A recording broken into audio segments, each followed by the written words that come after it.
মাংসের টিকিয়া বা কাবাব। আমরা এখানে মুরগির মাংসের বুকের মাংস এবং আলু নিয়েছি।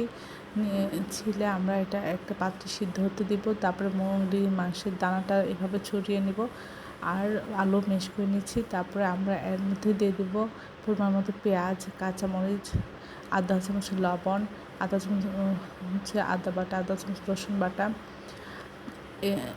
আধা চামচ হলুদ গুঁড়া, আধা চামচ ধনিয়া গুঁড়া, আধা চামচ জিরা গুঁড়া, আধা চামচ গরম মশলার গুঁড়া দিতে পারেন।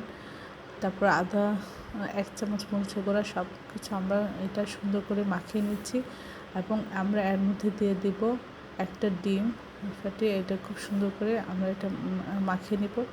আসলে এটা দেখতে অনেক সুন্দর হয়েছিল, কিন্তু মোবাইলের সমস্যার কারণে এটা বোঝা যাচ্ছে না।